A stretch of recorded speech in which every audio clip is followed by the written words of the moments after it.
बैठ के कथा सुनी, खूब आनंद लिया, ये किया वो किया। आपको एक लाइन में या फिर एक शब्द में आपको भागवत का अगर निचोड़ देना हो आपको, आप क्या दोगे बताइए? भागवत का निष्कर्ष, भागवत का निचोड़ एक शब्द में। कुछ भी हो सकता है, आपकी अपने विचार हो सकते हैं, जरूरी नहीं कि मेरे विचार से आपके विचार मिले, हर एक का अलग अलग नजरिया होता है, कुछ भी हो सकता है। तो क्या हो आपके हिसाब से, क्या हो सकता है बताइए? मैं बहुत बोल दी 7 दिन, अब थोड़ा आराम करना चाहिए, अब आपको बोलना चाहिए। क्या निष्कर्ष हो सकता है बताइए? नहीं पता? कुछ भी नहीं पता? 7 दिन से बैठे बैठे यार राधे राधे बोल रहे, राधे राधे बोल रहे, क्या निष्कर्ष होगा? अच्छा, कोई कहे कि भाई भागवत में भी कहा है कि प्रभु को जानना, प्रभु को पहचानना ही भागवत है। तो अगर आपको एक निष्कर्ष दिया जाए 7 दिन में, हो सकता है और हो सकता नहीं होता है कि जो भी बात बताई जाती है हमें नहीं याद होती, किसी को भी याद नहीं होती। सब उस टाइम तो सब अच्छी लगती है, लेकिन बाद में वो कहाँ चली जाती है कुछ पता नहीं। तो कुछ ऐसी एक बात जो हम कभी ना भूले, वो आज हम यहां से भागवत से लेके जाएं। तो जो भागवत का अंतिम श्लोक है उसमें भी यही लिखा है, नाम संकीर्तनमेष्य सर्व पाप प्रणाशम। जो भागवत का निचोड़ है वो है कृष्ण। कृष्ण जाना जगत जाना, कृष्ण नहीं जाना तो कुछ भी नहीं जाना। लेकिन फिर एक बात दूसरी और कही गई कि कृष्ण को पाना बड़ी बात नहीं है। मैंने पहले भी कहा था, कृष्ण का दर्शन होना भी बड़ी बात नहीं है। कंस रोज करता था, दुर्योधन करता था, लेकिन कृष्ण का नाम जीवन में आ जाना बहुत बड़ी बात है। इसलिए भागवत का जो निचोड़ है वो है कृष्ण नाम। क्या निचोड़ है?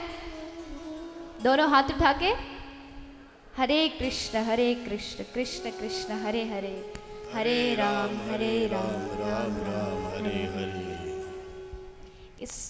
इसको अपना जीवन बना लो, बस कुछ नहीं करना। चलते फिरते उठते बैठते इसका जाप करो। भागवत की बात आप भूल भी जाते हो चलेगा, लेकिन इसको जीवन में उतार लो।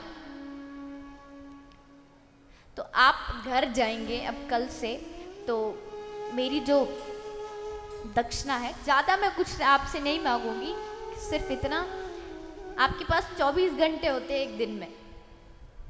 24 घंटे में से कितने घंटे सोते हैं? 6?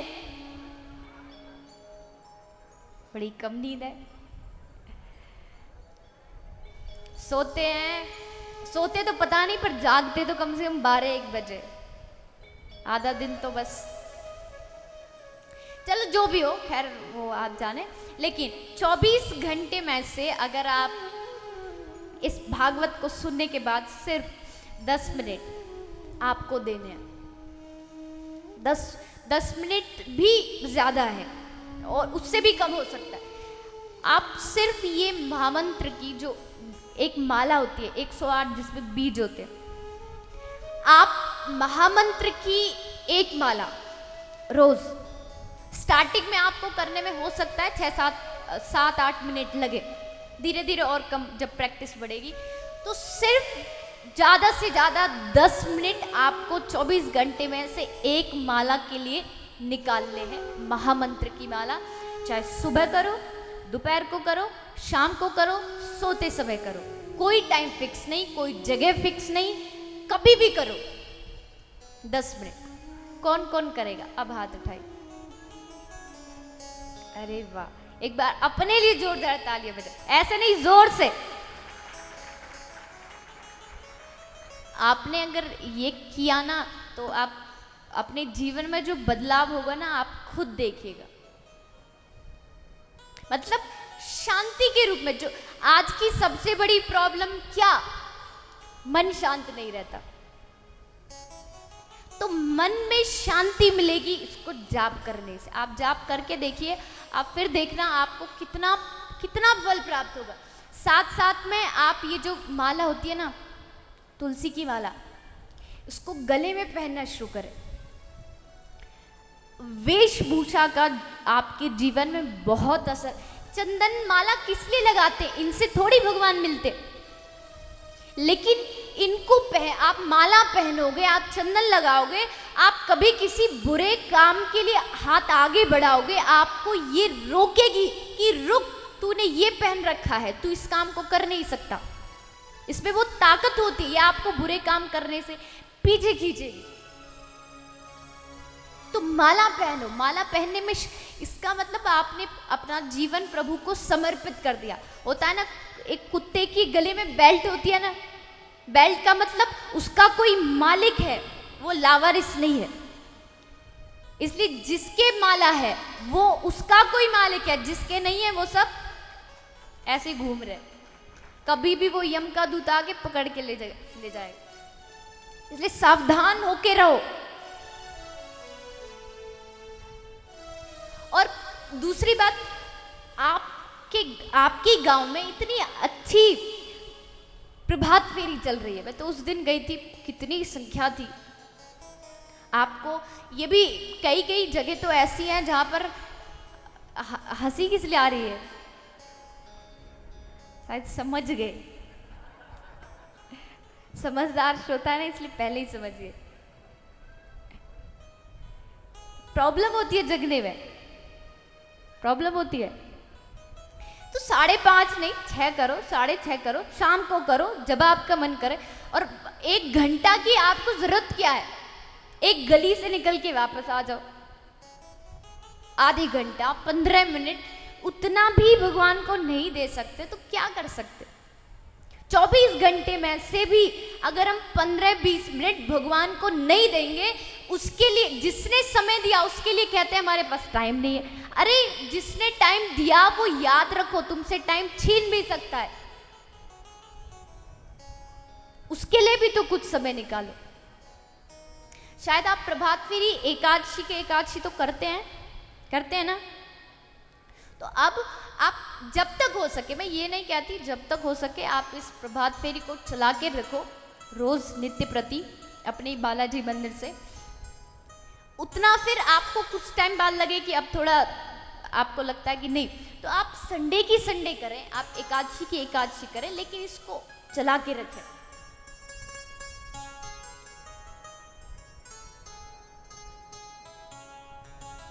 क्योंकि नहीं कली कर्म ना भक्ति विवेकु, राम नाम अवलंबन एकु। कलयुग में ना कर्म ना भक्ति ना ज्ञान, किसी को महत्व नहीं दिया, सिर्फ राम नाम को महत्व दिया। पूरी 1 करोड़ रामचरितमानस में से चुन के शंकर भगवान ने 2 शब्द उठाए, रा और म, जो कि रामायण का सार था। वो पत्थर डूब गए पानी में जिसको प्रभु राम ने डाला, लेकिन जिस पर राम लिखा वो तैरने लगे। इसका मतलब ये नहीं कि राम भगवान कहीं भी कम है, इसका अर्थ ये मत निकालिए, लेकिन लोगों को दिखाने के लिए कि मुझसे भी बड़ा मेरा नाम है, उसका तुम जाप करो।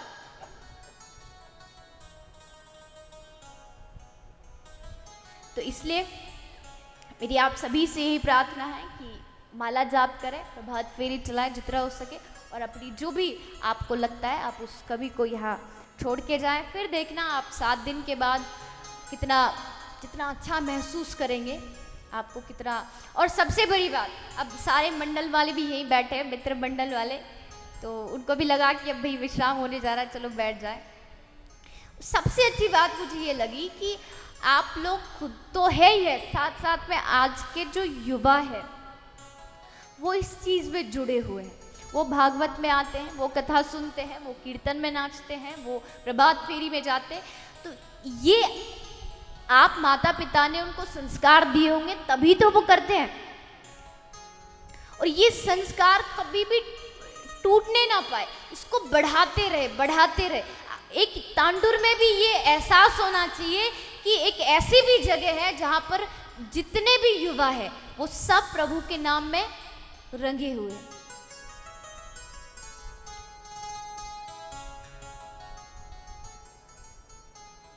फिर मैं वही बात कहूंगी, अच्छा पहनने से कोई मना नहीं है, अच्छा खाने से कोई मना नहीं है, अच्छा पहनिए, अच्छा खाइए, कोई बुराई नहीं, साथ साथ में प्रभु का नाम लेके चलिए। आप विदेशों में अंग्रेजों को देखो, खूब फैशन करते हैं, खूब फटा जीन्स पहनते हैं, लेकिन हाथ में हमेशा माला जोड़ी लगी होती है, जाप करते हैं। वो लोग हमारी संस्कृति को समझ गए, हम नहीं समझ पाए। तो ऐसे ही इसको जो आपका मंडल है ये बढ़े, इसमें ज़्यादा से ज़्यादा बच्चे युवा सब जुड़ते रहें और ऐसे ही आप अच्छे अच्छे कार्य कराते रहें, क्योंकि जब सब लोग इकट्ठा होते हैं तभी ऐसा कार्य हो सकता है। तो कथा का विश्राम का समय है, इसलिए ये सब बातें पहले जो थोड़ी कथा बच्चे मैं उसको कर दूं क्योंकि फिर रह जाएगी, तो उसके बाद ये चर्चा आगे बढ़ाएंगे। श्री सुखदेव जी महाराज ने आगे परीक्षित को महाराज नवयोगेश्वरों का वर्णन बताया कि किस तरह उन्होंने ज्ञान दिया। आगे वर्णन आया कि प्रभु की इच्छा हुई कि अब पृथ्वी पर तो बहुत लीला हो गई, अब अपने धाम जाना चाहिए। तो फिर कथा आई कि यदुवंशी आपस में लड़ लड़ के पृथ्वी पर मर गए, और प्रभु जब गोलोक धाम जा रहे थे तब उद्धव जी ने पूछा, महाराज आप जाओगे तो कलयुग के लोगों के आपके दर्शन कहाँ होंगे? तब भगवान ने स्पष्ट भागवत में कहा है कि मेरे जाने के बाद कलयुग के लोग अगर मेरा दर्शन करना चाहें तो मैं अपने आप को इस भागवत में स्थापित करके यहाँ से जा रहा हूँ। कलयुग में भागवत ही मेरा स्वरूप है। अपने एक एक शब्द में भागवत के में प्रभु का निवास है। तो प्रभु अपने धाम गए। उसके बाद महाराज गुरु दत्तात्रेय जी ने 24 गुरु बनाए। शिक्षा गुरु थे, दीक्षा गुरु एक ही होता है, वो याद रखें। फिर श्री सुखदेव जी ने कहा, हे परीक्षित अब तक्षक नाग आने वाला है, क्योंकि अब समय आ चुका है, तुम्हारे 7 दिन हो चुके हैं। ऋषि का श्राप है, टल नहीं सकता, मृत्यु भी टल नहीं सकती। मृत्यु को कैसे सुधारा जाए वो मैंने तुम्हें बताया। तब श्री सुखदेव जी महाराज परीक्षित को आशीर्वाद देते हैं कि तुम्हें प्रभु की प्राप्ति हो, और आशीर्वाद देकर के श्री सुखदेव जी वहां से विदा लेकर के चले जाते हैं। बोलिए श्री सुखदेव जी महाराज की जय। फिर परीक्षित जी महाराज अपनी प्रभु का ध्यान में बैठते हैं, प्रभु का ध्यान करते हैं। और जब प्रभु का ध्यान कर रहे थे तो इतने मस्त हुए कि आत्मा परमात्मा में समाहित हो गई। उनको शरीर वहां बैठा था, आत्मा नहीं थी, आत्मा जा चुकी थी, शरीर बैठा था। और तक्षक आया, परीक्षित जी को डस के वहां से चला गया, और श्री परीक्षित जी महाराज का 7 दिन की कथा के श्रवण मात्र से उद्धार हो गया। बोलिए श्री परीक्षित जी महाराज की जय। तो उसके बाद फिर कथा आई कि परीक्षित जी के बेटे जन्मेजय ने एक यज्ञ किया जिसमें सारे सर्प आके गिरने लगे, लेकिन संतों ने समझाया तो वो यज्ञ को रोका गया। जैसा कल भी मैंने आपको बताया था कि कल आपको भागवत का सार सुनाया जाएगा। जो भी 7 दिन कथा नहीं सुनी हो वो उसको सुनता है तो पूरी भागवत का फल प्राप्त होता है। तो 5 मिनट का है, सभी ध्यान से सुने। इसमें भागवत को संक्षेप रूप में थोड़ा थोड़ा करके बताया गया है।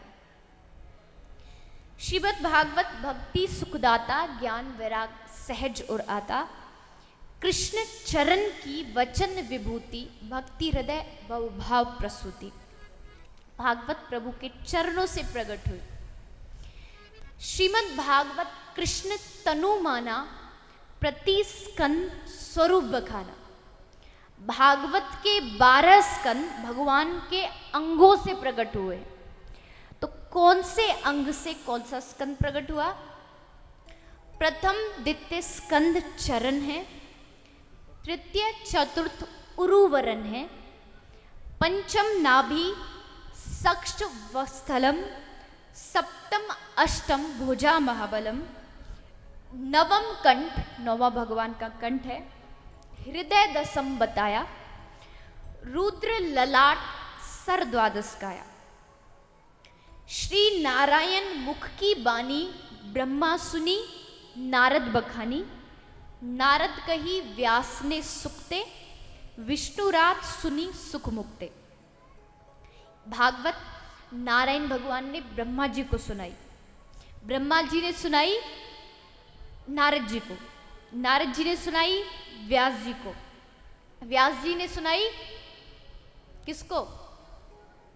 व्यास जी ने सुखदेव जी को, और सुखदेव जी ने सुनाई परीक्षित को।